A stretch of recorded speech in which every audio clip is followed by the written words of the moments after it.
The letter arrived on a Tuesday, slipped under the door of Emma's tiny San Francisco apartment, its edges worn as if it had traveled through time itself. "I'm sorry, Emma. I need you," it read in Claire's unmistakable scrawl, the words slicing through 3 years of silence like a blade. Emma's heart, hardened by betrayal, trembled as she traced the ink, remembering the woman who had once vowed to love her forever then left her for ambition. Emma Larson, 28, stood in her cluttered living room, the Golden Gate Bridge framed in the window behind her. She was no stranger to struggle, having clawed her way out of a small-town life in rural Oregon to build a modest but fulfilling career as a community organizer. Her chestnut hair fell in soft waves, framing a face that held both kindness and defiance. She'd always been the steady one, the anchor, but Claire had been the storm-wild, unpredictable, and impossible to hold. 3 years ago, Claire Donovan, then 27, had swept into Emma's life like a wildfire. A rising star in San Francisco's tech scene, Claire was all sharp edges and ambition, her jet-black hair and piercing green eyes commanding every room. Their love had been electric, a whirlwind of late-night talks, stolen kisses in dive bars, and promises whispered under starlit skies. They married in a quiet ceremony at City Hall, Emma in a simple white dress, Claire in a tailored suit, their hands intertwined as they vowed to face the world together. But the world had other plans. Claire's startup skyrocketed, and with it came pressure investors, late nights, and a hunger for status that Emma couldn't match. Claire's family, old money conservatives from the East Coast, had never approved of their marriage. When they offered Claire a deal, leave Emma, marry a man they deemed suitable, and inherit the family fortune, Claire hesitated. Emma had begged her to stay, her voice breaking as she pleaded, "We're enough, Claire. We don't need their money." But Claire's ambition won. She walked away, leaving Emma with a half-empty apartment and a heart shattered beyond repair. Now, standing in her apartment, Emma crumpled the letter in her fist. Claire was back in San Francisco, her second marriage dissolved, her empire crumbling. The tech world had turned on her, and whispers of financial ruin followed. Emma's first instinct was to burn the letter, to let Claire drown in her own choices. But something stopped her. A flicker of the love they'd once shared, a stubborn spark that refused to die. Emma's life since Claire had been one of rebuilding. She'd thrown herself into her work, organizing rallies for queer youth, securing grants for community centers, and finding solace in the people she helped. She'd grown stronger, her once soft edges now tempered by resilience. Yet late at night she'd lie awake, haunted by memories of Claire's laugh, her touch, the way she'd made Emma feel like the center of the universe. The city buzzed outside, its hum a reminder of the life Emma had built without Claire. She tossed the letter onto the coffee table and grabbed her jacket. If Claire wanted to see her, she'd have to come to Emma's world, not the glittering tech parties or sterile boardrooms, but the gritty, vibrant streets where Emma fought for those who'd been cast aside. Claire had abandoned her for gain, but Emma wasn't the same woman she'd left behind. If Claire wanted her love again, she'd have to earn it.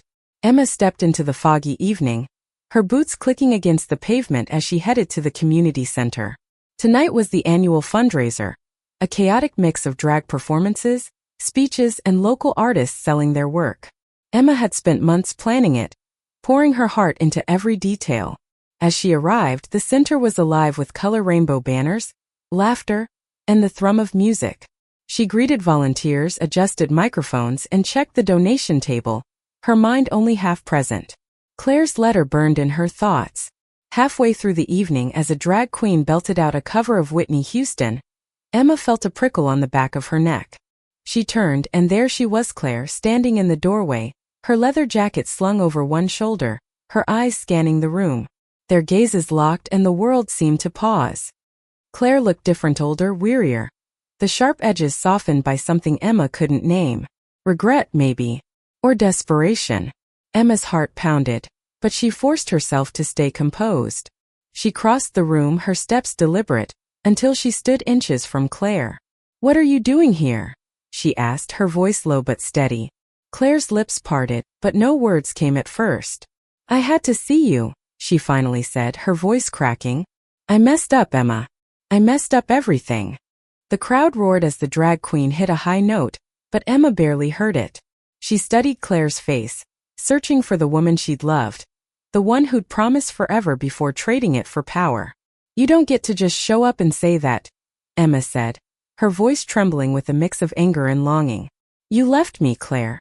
You chose money over us. I know, Claire whispered, her eyes glistening. But I'm here now. And I'll do whatever it takes to make it right. Emma wanted to scream, to shove Claire away, to protect the life she'd rebuilt. But as she looked into Claire's eyes, she saw something she hadn't expected: vulnerability. The same vulnerability Emma had once loved. The part of Claire that had made their connection so real. For a moment she was back in their old apartment, laughing over burnt pancakes, their hands tangled in each other's hair. But this wasn't a fairy tale. Emma had fought too hard to let Claire waltz back in. You want to make it right, she said, her voice hardening. Prove it. Not with words. With actions. Claire nodded, her jaw tight. I will, she said. I swear. Emma turned away, her heart a battlefield of hope and distrust. The fundraiser continued, the room pulsing with life, but all she could feel was the weight of Claire's presence. She didn't know if she could forgive her, but one thing was clear. Claire would have to fight for her love, just as Emma had fought to survive her absence. The next morning, Emma woke to the sound of rain tapping against her window. The San Francisco skyline blurred through the glass. Claire's reappearance had left her restless, her dreams a tangle of memories and what-ifs. She dragged herself to the kitchen, brewing coffee strong enough to jolt her back to reality.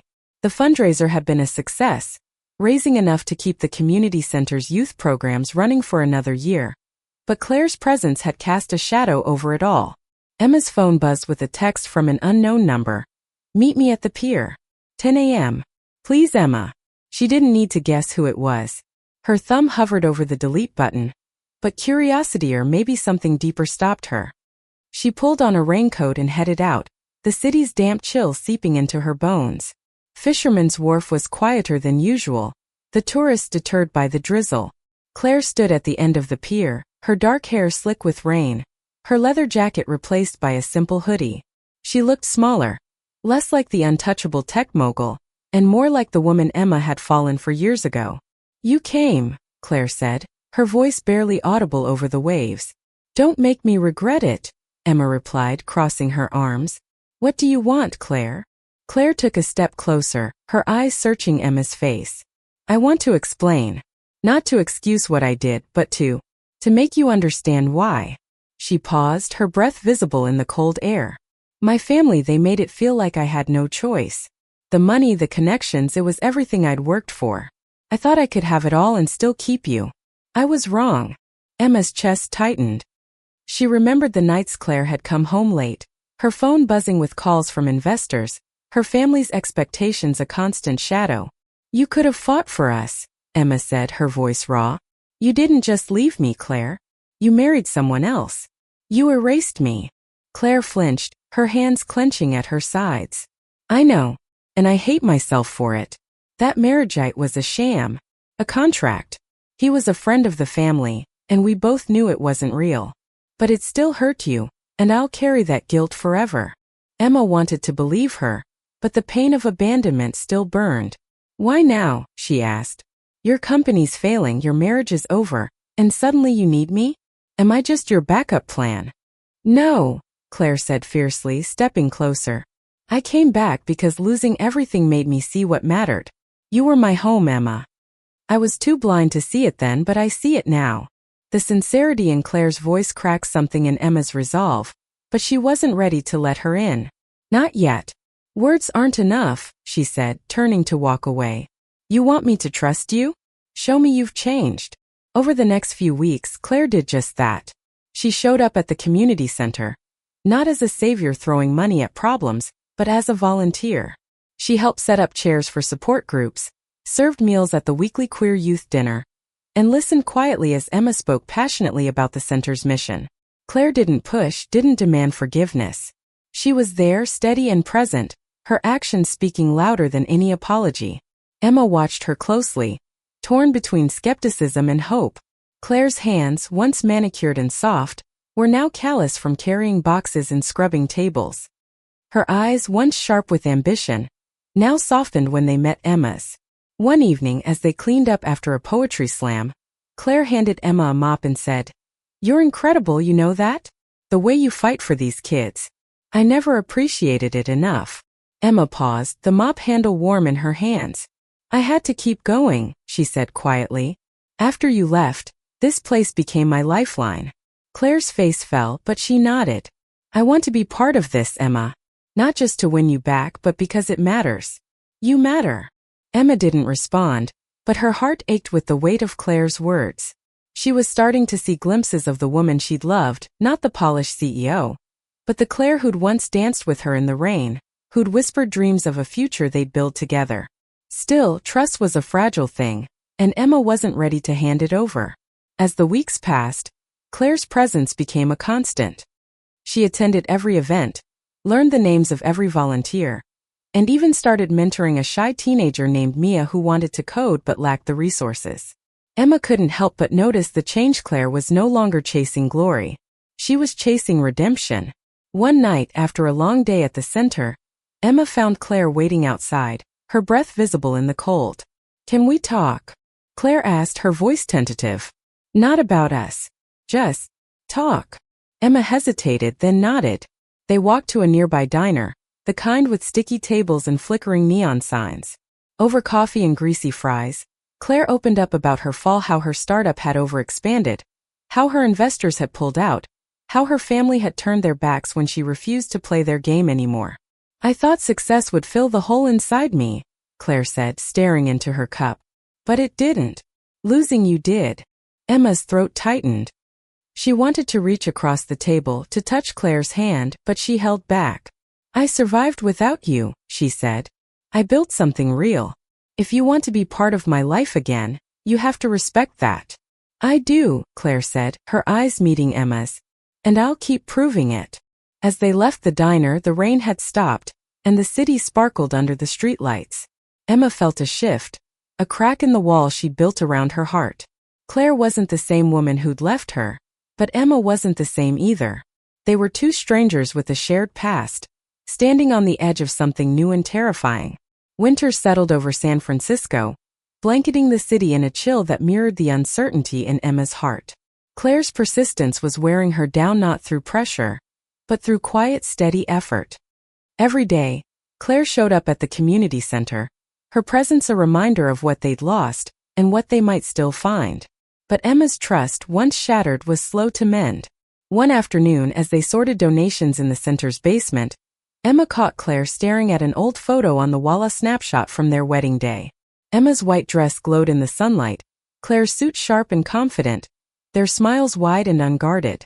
"I keep that up to remind myself what I'm capable of surviving," Emma said, her voice sharper than she intended. Claire's shoulders slumped. "I don't expect you to forget," she said softly, "but I hope one day you'll see I'm not that person anymore." Emma wanted to believe her, but the past was a heavy anchor.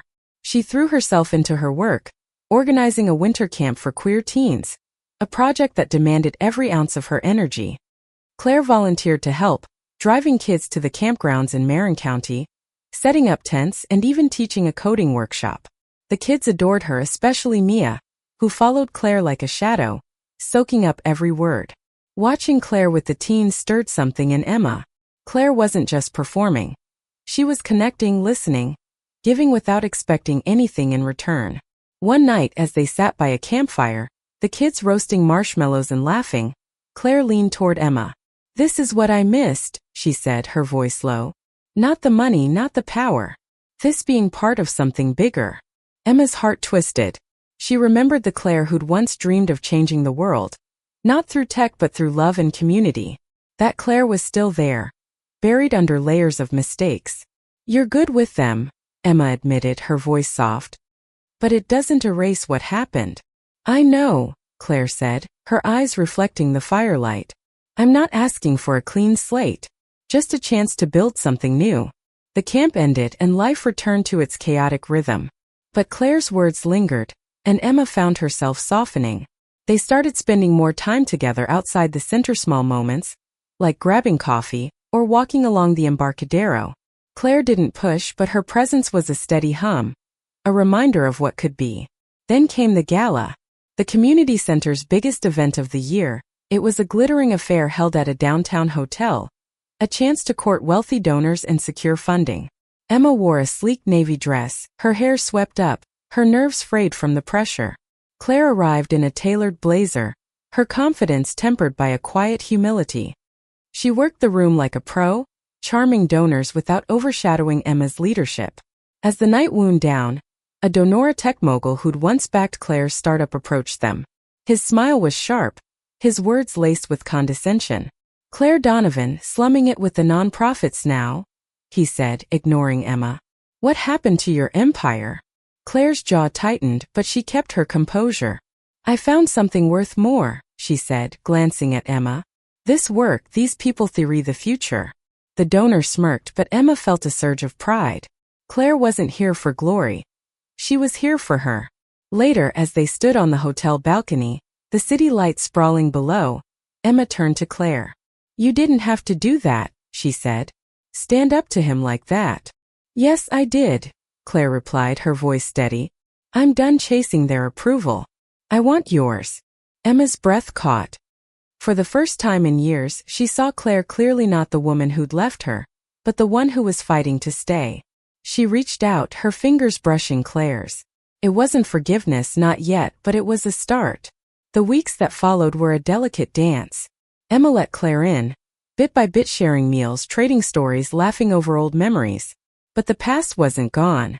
One night, as they sat in Emma's apartment, Claire pulled out a small box. Inside was a simple silver ring.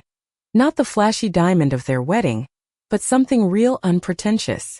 "I don't expect you to wear it," Claire said, her voice trembling. "But I want you to know I'm all in. No more running." Emma stared at the ring, her heart pounding. She wanted to say yes, to fall back into Claire's arms, but fear held her back. "I need time," she said, her voice barely a whisper. Claire nodded, her eyes full of understanding, and slipped the ring back into her pocket. As winter deepened, Emma grappled with her feelings. Claire's actions spoke of change, but could she trust her heart again? The answer came in small moments: Claire's laugh, her quiet support, the way she looked at Emma like she was the only thing that mattered. Emma was strong, but she was also human, and love, she realized, was worth the risk. Spring arrived in San Francisco, painting the city in soft greens and blooming flowers, but Emma's heart remained a battleground. Claire's presence had become a constant, her efforts unwavering, yet Emma wrestled with the ghosts of their past. Every step toward forgiveness felt like a leap over a chasm, thrilling and terrifying in equal measure. The community center was busier than ever, with Emma spearheading a new initiative to provide job training for queer youth. Claire threw herself into it, using her tech expertise to design a coding boot camp. She worked late nights alongside Emma, their collaboration a quiet rhythm of shared purpose. One evening, as they finalized the curriculum, Claire's hand brushed Emma's, and neither pulled away. The touch lingered, electric, a reminder of what they'd once had. "You're different," Emma said, breaking the silence. "Not just here, but everywhere." "Why?" Claire leaned back, her eyes distant. "Losing everything, me company, my family's approval, yet stripped me down to nothing. I had to rebuild myself, figure out who I was without all the noise. And every step of the way, I kept coming back to you." Emma's throat tightened. She wanted to believe Claire, to let go of the pain, but trust was a fragile thread. "I'm scared," she admitted, her voice barely audible. "What if you leave again?" Claire reached for her hand, her touch steady. "I won't. I've seen what life is without you, and I'd rather die than go back to that." The words hung between them, heavy with promise. Emma didn't respond, but she didn't pull away either. They worked in silence, the air charged with unspoken possibilities. As spring unfolded, Claire's actions continued to speak louder than her words. She mentored Mia, helping her secure a scholarship to a coding academy. She organized a fundraiser for the center, leveraging her old contacts without slipping back into her former arrogance. And she showed up for Emma through late-night planning sessions, quiet walks, and moments of vulnerability that chipped away at Emma's defenses. One sunny afternoon, they took a group of teens to Golden Gate Park for a picnic. The kids ran wild, tossing frisbees and laughing, while Emma and Claire sat on a blanket watching. Claire turned to Emma, her expression soft. "This is what I want," she said. "Not just you, but this life. The mess, the joy, the fight for something real. Emma's heart ached with the weight of it. She saw Claire's sincerity, her growth, but the past still lingered. "I want to believe you," she said. "But I need to know you're in this for me, not just to fix your own guilt." Claire nodded, her eyes steady. "I'm here for you, Emma. And I'll keep proving it as long as it takes." That night, Emma lay awake replaying Claire's words. She thought of the woman she'd married, the one who'd broken her heart, and the one who was fighting to win it back. She thought of her own strength, the life she'd built from the ashes of their marriage. Could she let Claire in without losing herself? The answer came unexpectedly, during a crisis at the center. A pipe burst, flooding the basement and ruining months' worth of supplies. Emma rallied the volunteers, but the damage was overwhelming. Claire stepped in, coordinating repairs, securing donations, and working tirelessly to save the space. When Emma saw her covered in mud, hauling boxes alongside the team, something shifted. Claire wasn't just helping, she was part of this, part of Emma's world. As they cleaned up late into the night, Emma pulled Claire aside. "You didn't have to do this," she said, her voice thick with emotion. "Yes, I did," Claire replied, her eyes fierce. "This is your heart, Emma. And I want to protect it." Emma's walls crumbled. She stepped forward, closing the distance between them, and kissed Claire. It was tentative at first, then desperate, years of pain and love pouring into the moment. When they pulled apart, Emma was trembling, but she felt alive, whole. "I'm not saying it's fixed," Emma whispered, "but I'm willing to try." Claire's eyes filled with tears, and she nodded, pulling Emma into her arms. They stood there, surrounded by the chaos of the flooded basement, holding on to each other like a lifeline. The weeks that followed were a slow rebuilding, not just of the center, but of their relationship. They really talked about the pain, the mistakes, and the future. Emma set boundaries, and Claire respected them. They went on dates, rediscovering each other in quiet moments, a bookstore browse, a sunset walk, a shared laugh over bad takeout. But the past wasn't gone. Claire's family, still bitter over her failed marriage and lost fortune, reached out, demanding she return to their world. Claire refused, choosing Emma over their promises of wealth. It was a final test, and she passed it without hesitation. As spring turned to summer, Emma felt the weight of her fear lifting. She wasn't the same woman Claire had left, and Claire wasn't the same woman who'd walked away. They were new, scarred but stronger, ready to build something real. Summer in San Francisco was a fleeting gift, the fog giving way to golden days that felt like a promise. Emma and Claire had found a fragile rhythm, their love rekindling like a fire coaxed from embers. But Emma knew that love, like trust, wasn't something you could simply reclaim. It had to be earned, day by day, moment by moment. They moved forward cautiously, weaving their lives together without erasing the past. Claire rented a small apartment nearby, giving Emma space while staying close. They spent evenings at the community center, planning new programs, and weekends exploring the city, rediscovering the joy of simply being together. Emma felt herself softening, her heart opening to the possibility of a future with Claire, not the one they'd lost, but a new one, built on honesty and resilience. One evening, as they walked along Ocean Beach, the waves crashing under a starlit sky, Claire stopped and turned to Emma. "I want to do this right," she said, pulling the silver ring from her pocket. "Not as a promise to fix the past, but as a promise to fight for our future. Will you take it?" Emma's breath caught. She looked at the ring, then at Claire's face, etched with hope and vulnerability. She thought of the years she'd spent rebuilding herself, the strength she'd found in her work, her community, her own heart. She thought of Claire's journey, her fall and redemption, her unwavering effort to prove she'd changed. And she thought of love, not the fairy tale kind, but the kind that weathered storms and grew stronger for it. "Yes," Emma said, her voice steady. "But this time we do it together. No secrets, no running." Claire's face broke into a smile, tears spilling over as she slipped the ring onto Emma's finger. They kissed, the ocean roaring beside them, a moment of quiet triumph in a world that had tried to tear them apart. The community center became their shared sanctuary. Claire took on a permanent role, using her skills to expand the coding program, while Emma led with her heart, creating a space where every kid felt seen. They faced challenges together: budget cuts, skeptical donors, the occasional shadow of Claire's past, but they faced them as a team, their love a quiet strength. One day Mia, now thriving in her coding academy, came to Emma with a gift, a simple app she'd built, a digital scrapbook of the center's work. "You and Claire inspired me," Mia said, her eyes bright. "You showed me what it means to fight for what matters." Emma's heart swelled. She looked at Claire, who was helping a group of kids debug their code, her laugh echoing across the room. This was the life Emma had always wanted, not perfect, but real, grounded in love and purpose. As summer faded into fall, Emma and Claire planned a small ceremony, not a wedding, but a commitment, a vow to keep choosing each other. They held it at the community center, surrounded by friends, volunteers, and the kids who'd become their family. Emma wore a simple dress, Claire a tailored blazer, their hands clasped as they promised to build a life together, scars and all. The ceremony ended with a dance, the room filled with laughter and music.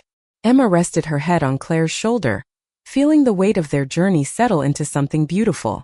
Claire had married her for gain, then abandoned her, but Emma's strength had brought them back together. Not through force but through love, resilience, and the courage to forgive. As they swayed to the music, Emma whispered, "We made it." Claire pulled her closer, her voice soft but certain. "We did. And we'll keep making it every day."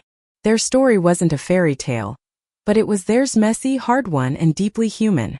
Emma had used her strength to rebuild her life, and in doing so, she'd given Claire the chance to beg for her love again. Together they'd found something stronger than pain. A love that could endure, a purpose that could heal, and a future worth fighting for. Thank you for listening. Like and subscribe to get notifications about next videos.